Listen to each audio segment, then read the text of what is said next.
Se dice que hay 3 categorías de personas en el mundo: las que tienen temor, las que no saben lo suficiente como para tener temor, y las que conocen sus Biblias.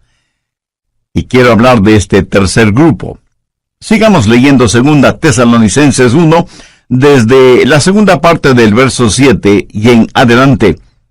Cuando se manifieste el Señor Jesús desde el cielo con los ángeles de su poder, en llama de fuego, para dar retribución a los que no conocieron a Dios, ni obedecen el Evangelio de nuestro Señor Jesucristo, los cuales sufrirán pena de eterna perdición, excluidos de la presencia del Señor y de la gloria de su poder, cuando venga en aquel día para ser glorificado en sus santos, y ser admirado en todos los que creyeron, por cuanto nuestro testimonio ha sido creído entre vosotros.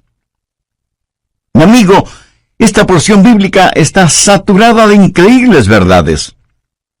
¿Cuál es la esperanza del mundo? No es la política, ni el gobierno, ni la ciencia, ni la educación, ni siquiera la religión. Con todo mi corazón creo que la única esperanza para este mundo es la segunda venida del Señor Jesucristo. ¡Qué glorioso será el día de su segunda venida, cuando será coronado como Rey de Reyes y Señor de Señores! En la actualidad su señorío está encubierto. Más bien yo diría que está siendo ignorado. Cuando Él vino la primera vez, vino como el humilde nazareno. Cuando venga por segunda vez, vendrá como Rey, como Señor, y vendrá para ser glorificado y admirado por sus santos. Aquel que fue despreciado, ridiculizado, golpeado, flagelado, coronado con espinas, clavado en una cruz y enterrado en una tumba ajena, es el que vendrá por segunda vez. Y aunque su segunda venida será horrorosa para sus enemigos, será un día de gloria para sus hijos y sus hijas. Los santos de todas las edades, al pensar en su segunda venida, no dejaron de orar: ven pronto, Señor Jesús. En el verso 7 leemos: cuando se manifieste el Señor Jesucristo. Note que el apóstol no dice si es que, sino que dice ¿cuándo? No como pregunta, sino como confirmación. Ahora, ¿cuándo será eso? Jesús regresará en el momento preciso.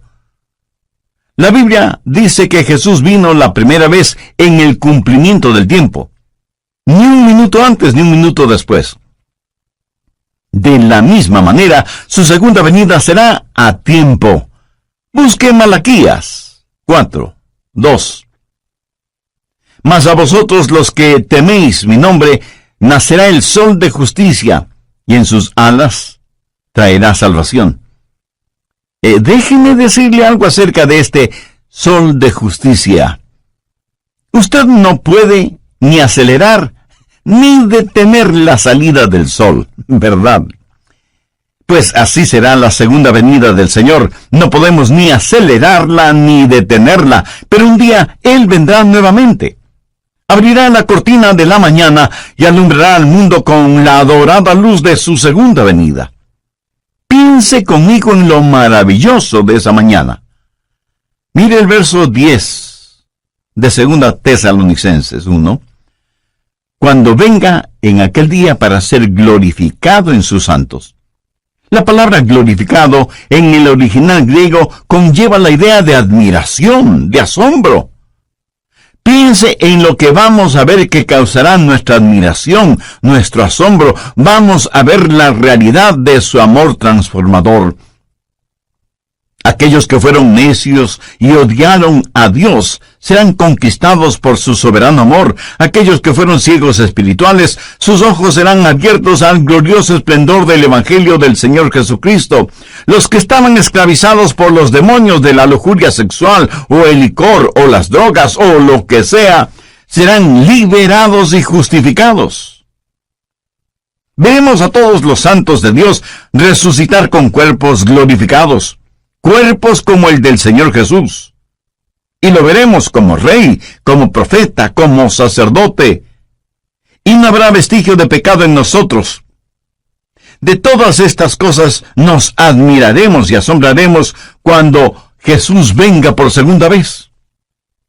Pero no solo nos maravillaremos de su amor transformador, sino que también de su gracia salvadora.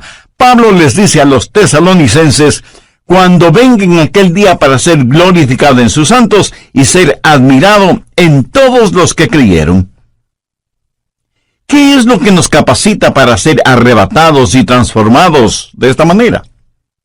No por nada de bueno que hayamos hecho, sino como la Biblia lo dice tan sencilla pero sublimemente, por haber creído en el Señor Jesucristo. Su amor es el amor transformador que provocará nuestro asombro, y su gracia salvadora será motivo de nuestra alabanza.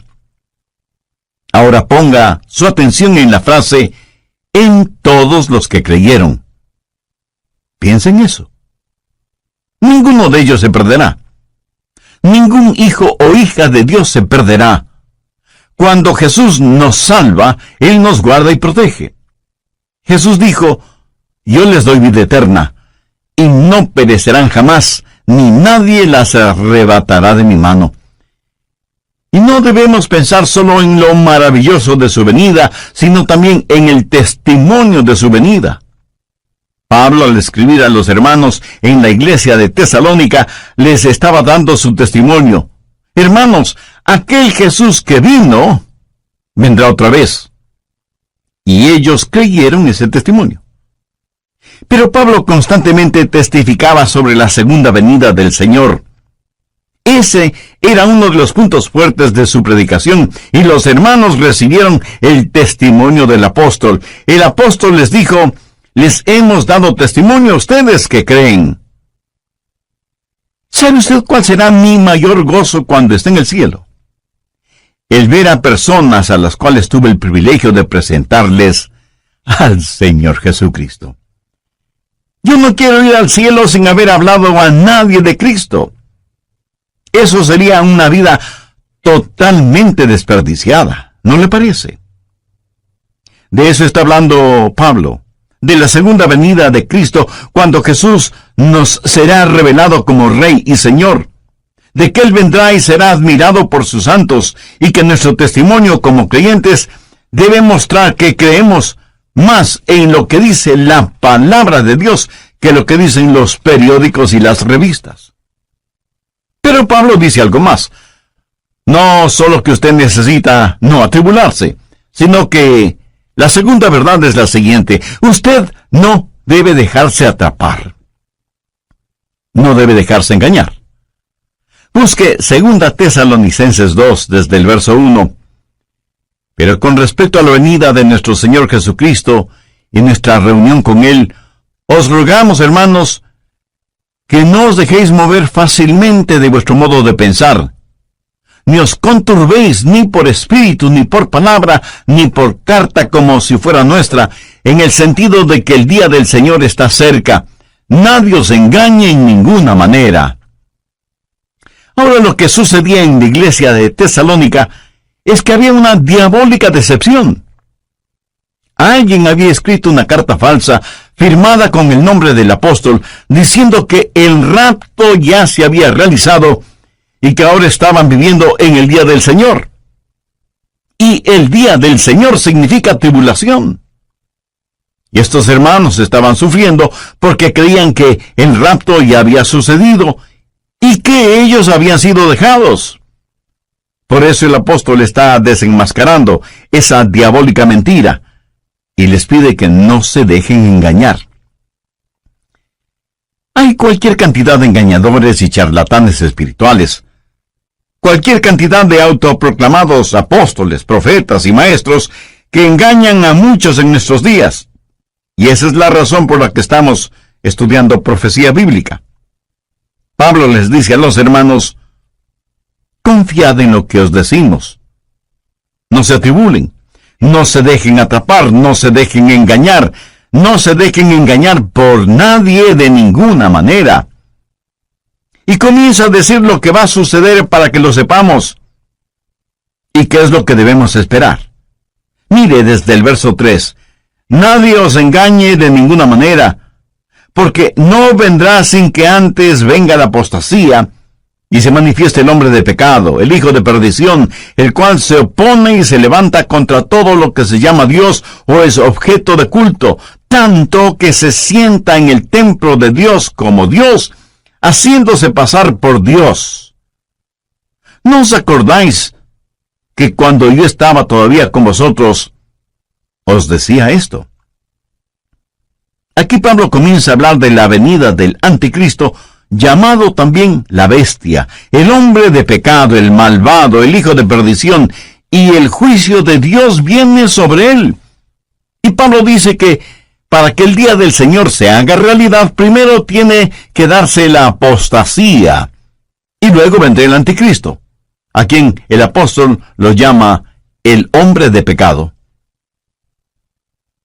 ¿Hay o habrá un hombre tan depravado que la Biblia lo identifica como el hombre de pecado? Actualmente estamos viendo cuán lejos ha ido la raza humana. Comenzó con el pecado del hombre y terminará con el hombre de pecado. Este hombre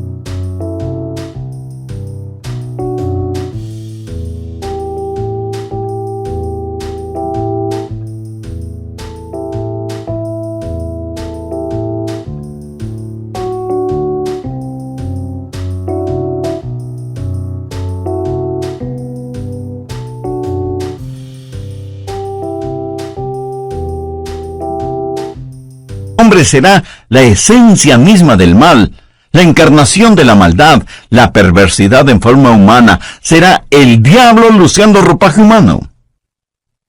En Apocalipsis 13 se lo identifica como la bestia, que vendrá pretendiendo ser el Cristo, pero solo será un Cristo falsificado. Jesús dijo: el que me ha visto a mí, ha visto al Padre. Cuando el anticristo, la bestia, el hijo de perdición, el hombre de pecado, venga, dirá igualmente: el que me ha visto a mí, ha visto a mi Padre, porque será la encarnación de Satanás. ¿Y qué es lo que él va a hacer? Mire el verso 4. Se opone y se levanta contra todo lo que se llama Dios o es objeto de culto, tanto que se sienta en el templo de Dios como Dios, haciéndose pasar por Dios. La suprema ambición del diablo es el ser adorado. Mire lo que él dijo en Isaías 14:14. Y seré semejante al Altísimo. ¿Lo ve? Satanás quiere recibir adoración. Por eso se opone a Dios y a todo lo que tiene que ver con Dios, y hasta llegará a sentarse en el templo como si fuera Dios. De paso, quiero decir que esto revela que el templo de Jerusalén será reconstruido. La Biblia enseña que vendrá un tiempo de apostasía, de desviarse completamente de la palabra de Dios, y que durante ese tiempo el hombre de pecado, la bestia, el anticristo, será revelado. Por eso Pablo dice en 2 Tesalonicenses 2:3, nadie os engañe en ninguna manera, porque no vendrá sin que antes venga la apostasía y se manifieste el hombre de pecado, el hijo de perdición. Aquí la palabra manifieste literalmente significa que va a ser expuesto, se va a quitar el velo o cortina que lo oculta. Ahora, si el rapto está cercano, eso quiere decir que el anticristo está ya vivo y presente en algún lugar de nuestro planeta Tierra, y está esperando el momento oportuno para darse a conocer, para quitarse el disfraz. El apóstol Pablo dice claramente que ya está en nuestro mundo el espíritu del anticristo. Anote 2 Tesalonicenses 2, los versos 6 y 7. Y ahora digan: vosotros sabéis lo que lo detiene, a fin de que a su debido tiempo se manifieste. Porque ya está en acción el misterio de la iniquidad, solo que hay quien al presente lo detiene, hasta que él a su vez sea quitado de en medio. Aquí se habla del poder que restringe al diablo. Pablo dice que existe en el mundo un espíritu de iniquidad, y por eso es que la maldad es tan prevalente en nuestros días. Estuvo presente en la época de Pablo, tanto como lo está presente en nuestra época. Estamos enfrentando seres espirituales de maldad que están bien organizados, son inteligentes, invisibles, incansables. La Biblia los identifica como el misterio de iniquidad. Es una conspiración diabólica que se hará más fuerte en los últimos días, liderada por el anticristo. Sin embargo, la Biblia dice que esta conspiración está siendo detenida, restringida.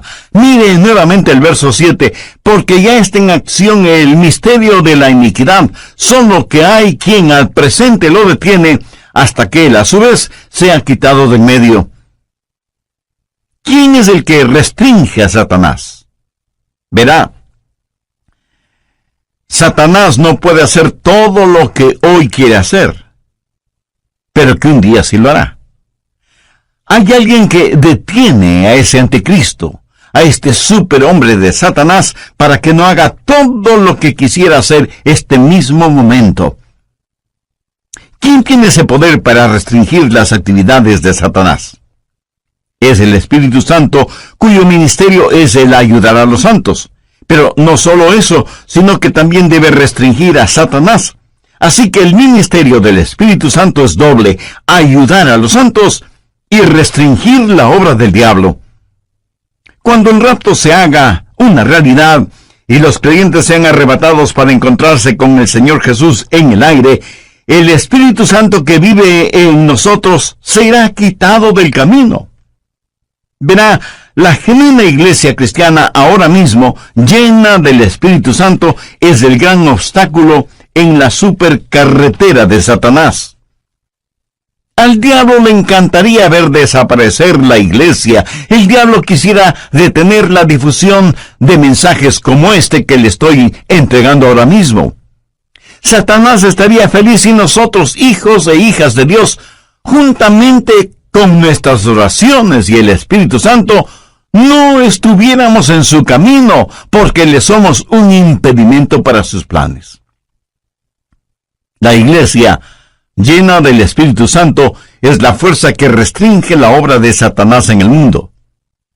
Y si usted cree con toda razón que hay extrema maldad en el mundo, imagínese lo que sería y lo que será cuando el Espíritu Santo y la iglesia sean quitados del mundo.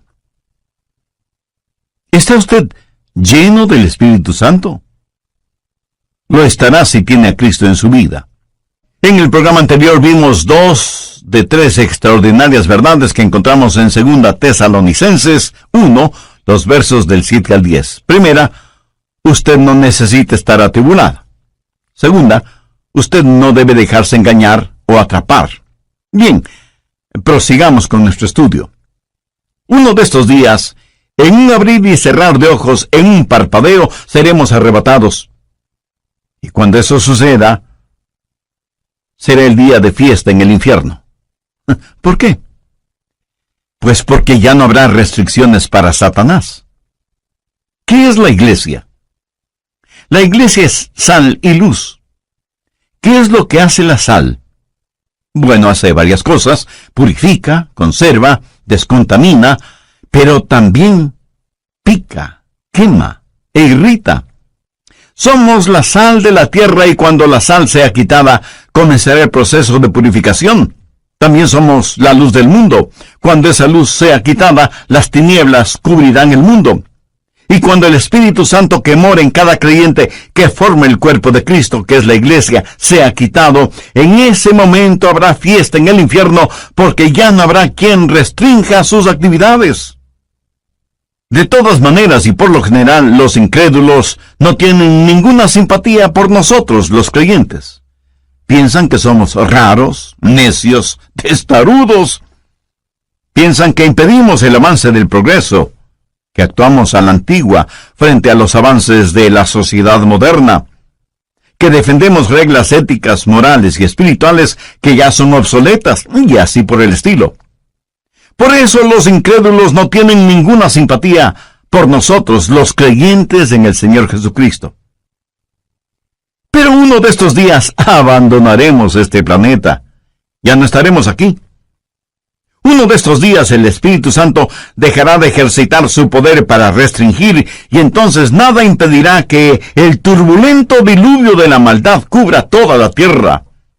Ese es el tiempo que la Biblia lo identifica como la gran tribulación. Pablo les dijo a los tesalonicenses que no deben sentirse atribulados, que confíen en sus enseñanzas y que el día del Señor estaba cerca. Pero también les pidió que no se dejen engañar con cartas falsas o por charlatanes que mentían acerca de la segunda venida del Señor, y que el tiempo de la tribulación todavía no había llegado. La tribulación tendrá lugar después del rapto de la iglesia, después de la apostasía, después de que se manifieste el hombre de pecado, el hijo de perdición, el anticristo. Cuando usted entienda lo que el anticristo puede hacer, y lo hará, dará gracias a Dios por el ministerio del Espíritu Santo que restringe la actividad diabólica. El anticristo será el diablo encarnado. Ahora escúcheme atentamente. El anticristo será un gran genio intelectual. Su autoridad será sobrecogedora.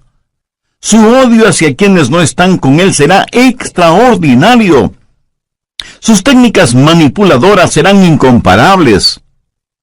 Los hombres estarán listos a dar la vida por él. Las mujeres se desmayarán a sus pies y los niños pronunciarán su nombre como si fuera una alabanza. Y se presentará como un gran líder mundial. Él será parte del plan maestro de Satanás, que convertirá a este mundo en un enorme campo de concentración en donde los seres humanos, todos los seres humanos serán numerados. Este número, esta marca, será lo único que permitirá a hombres y mujeres el comprar o el vender. Él será el sumum de los Atilas, los Hitlers, los Stalins, los Idi Amins, los Saddam Husseins, que han existido y que existirán. Piense, la maldad de todos ellos en un solo hombre. Por eso la Biblia lo identifica como el hombre de pecado. Tendrá registrados a todos los seres humanos en una supercomputadora y bajo un régimen del cual no podrán escapar. Y mientras más las máquinas actúan como hombres y más los hombres actúan como máquinas, será evidente la gran tribulación. Habrá días de tortura y de terror, y quienes no hayan recibido al Señor Jesucristo como Salvador antes de la tribulación, creerán todas las mentiras del anticristo. Veamos 2 Tesalonicenses 2, los versos 11 y 12. Por esto Dios les envía un poder engañoso para que crean la mentira, a fin de que sean condenados todos los que no creyeron a la verdad, sino que se complacieron en la injusticia. Resumamos un poco lo estudiado hasta este momento. Primero, usted no necesita estar atribulado. Segundo, usted no debe dejarse atrapar o engañar. Tercero, usted no debe abatirse o desanimarse. Mire lo que dice el verso 8. Y entonces se manifestará aquel inicuo a quien el Señor matará con el espíritu de su boca y destruirá con el resplandor de su venida. Note que aquel inicuo específicamente se refiere a una persona, a un hombre, y es a este inicuo al que el Señor destruirá. Y tal vez alguien me pregunte, pastor, ¿qué significa eso de el Señor matará con el espíritu de su boca? Bueno, gracias por la pertinencia de esa pregunta. Para contestarla, permítame a mí hacerle una pregunta.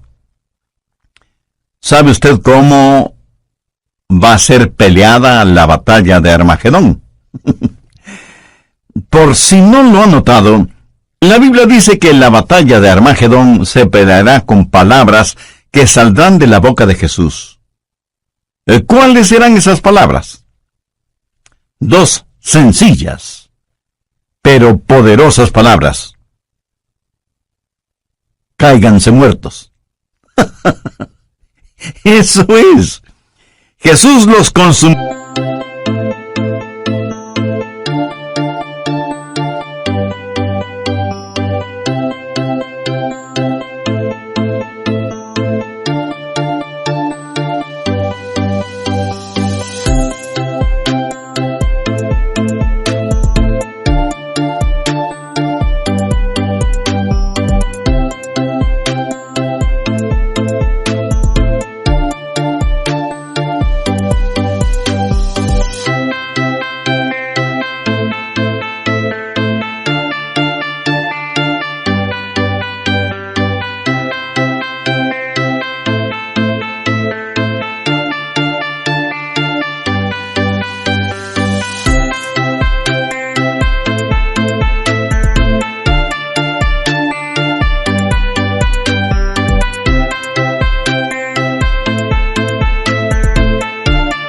Irá con el espíritu de su boca y con el resplandor de su venida. Amigo, amiga, lo que estoy tratando de decir es que usted no necesita estar atribulado, usted no necesita estar atrapado o engañado, usted no necesita ser abatido o desanimado. ¿Por qué? Se lo digo con toda la unción y la emoción de mi alma, porque Jesús vendrá otra vez. Permítame repetirlo hasta que lo entienda muy bien. Jesús vendrá otra vez. También deseo que aprendan lo siguiente. Hay dos aspectos de la segunda venida de Cristo. Y cuando se habla de su segunda venida, literalmente se está hablando de su aparición física y corporal entre los hombres. No es primordialmente una determinada fecha, sino más bien una serie de eventos que sucederán cuando nuestro Señor Jesucristo venga nuevamente. ¿Cuáles son algunos de esos eventos? En primer lugar, Él viene por su novia, la iglesia, y esa venida será dulce y secreta. Mire lo que Pablo dice en 2 Tesalonicenses 2:1. Pero con respecto a la venida de nuestro Señor Jesucristo y nuestra reunión con Él, ¿cómo será su venida? Busque por favor 1 Tesalonicenses 4:16. Porque el Señor mismo, con voz de mando, con voz de arcángel y con trompeta de Dios, descenderá del cielo, y los muertos en Cristo resucitarán primero. Luego nosotros, los que vivimos, los que hayamos quedado, seremos arrebatados juntamente con ellos en las nubes para recibir en el aire, y así estaremos siempre con el Señor. Así que, primero, Cristo viene por su novia, la iglesia. En segundo lugar, Cristo viene con su novia, la iglesia.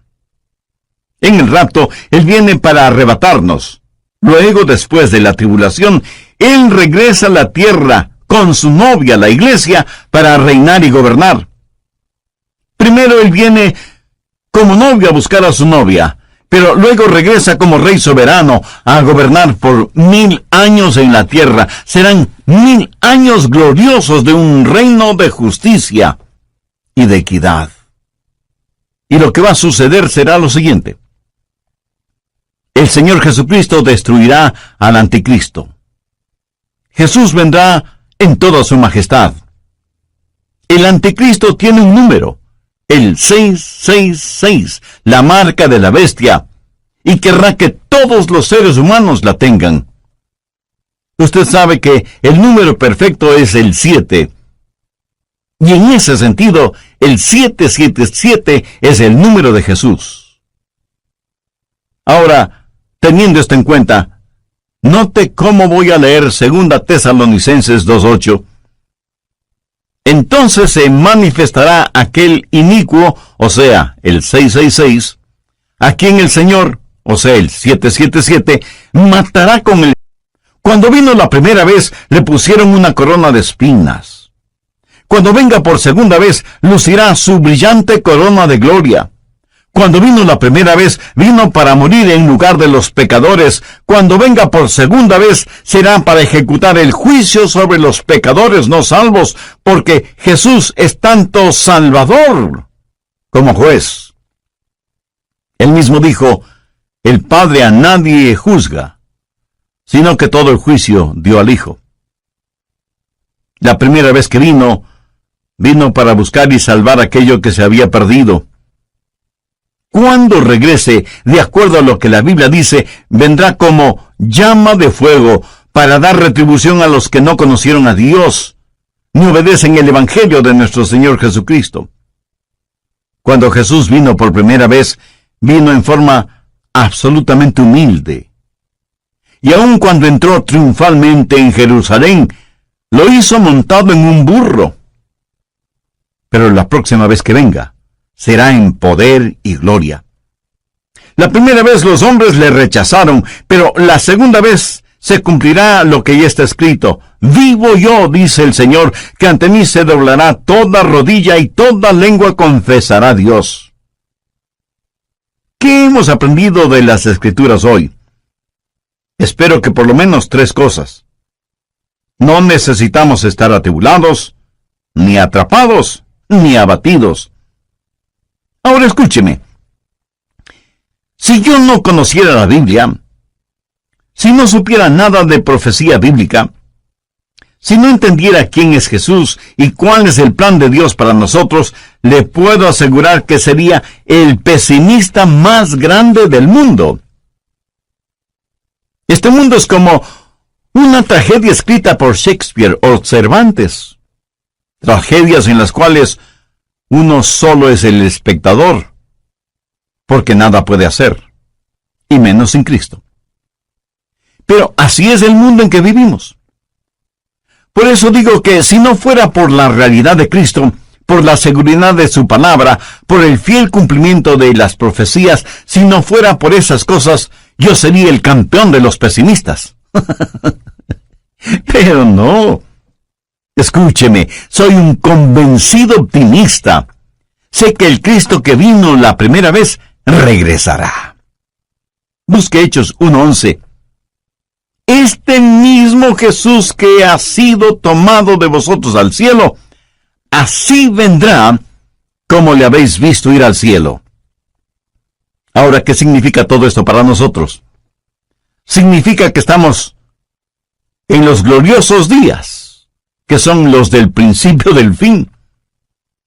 Y necesitamos dar el siguiente paso. Mis amigos, estos no son días para aletargarnos, o para retroceder, o para callarnos, hasta que el rapto llegue y seamos arrebatados. Debemos pelear nuestra batalla hasta el límite. Yo quiero dejar este mundo como un cristiano maduro. Quiero ser mañana un mejor cristiano de lo que soy hoy. Quiero amar al Señor Jesucristo cada día más y anhelo crecer en la gracia y el conocimiento de nuestro Salvador. ¿Y qué de usted? Quiero, como el apóstol Pablo, llegar al final de mi vida y poder decir, he peleado la buena batalla, he acabado la carrera, he guardado la fe. Por lo demás me está guardada la corona de justicia, la cual me dará el Señor juez justo en aquel día, y no solo a mí, sino también a todos los que aman su venida. ¿Lo notó? El gran apóstol Pablo, al final de su vida, dijo que continuaba subiendo y subiendo. ¿Qué significa esto? Que hay un factor de intercesión. Si Jesús regresa, debemos estar orando por los nuestros que aún no conocen al Señor como Salvador. Debemos alcanzar a cuantos podamos y prepararles para el rapto. Debemos ganar almas para Cristo. Así que, no tenemos solo un factor de intercesión, sino también el factor de ganar almas, de decirle a la gente acerca de Jesús.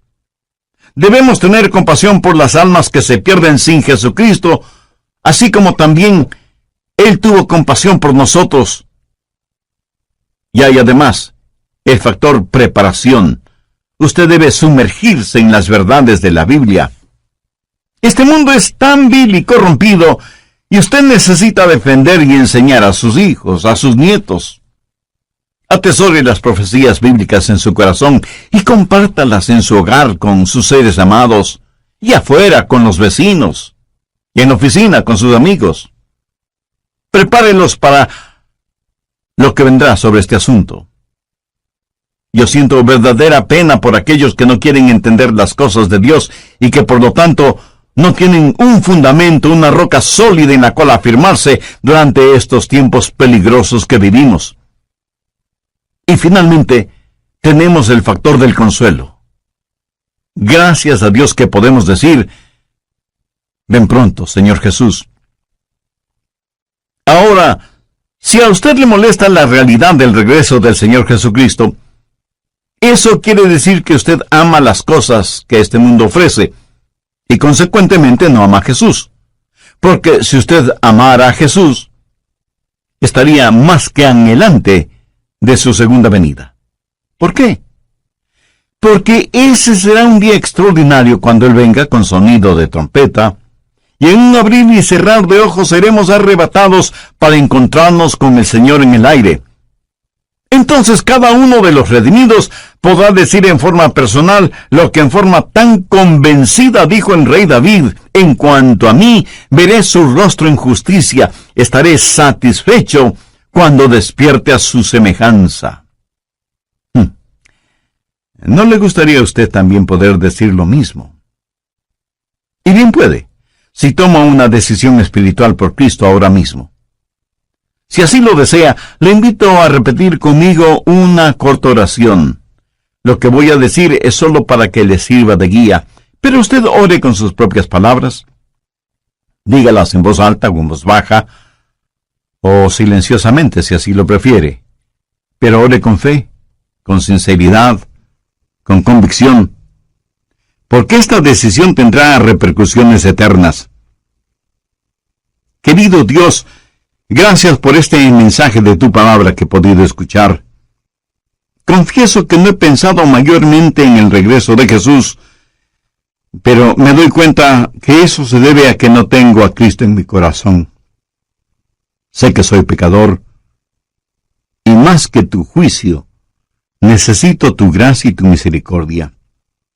Señor Jesús, tú entregaste tu propia vida en la cruz para pagar la culpa de mis pecados, para perdonarme, limpiarme y darme una nueva y abundante vida. Te invito a que vengas a morar en mi corazón y seas mi Salvador y mi Señor. Ayúdame para ser la clase de persona que tú quieres que sea, y dame la fortaleza para que nunca me avergüence de ti o de tu santa palabra. Hazme un instrumento útil y de bendición en tus manos.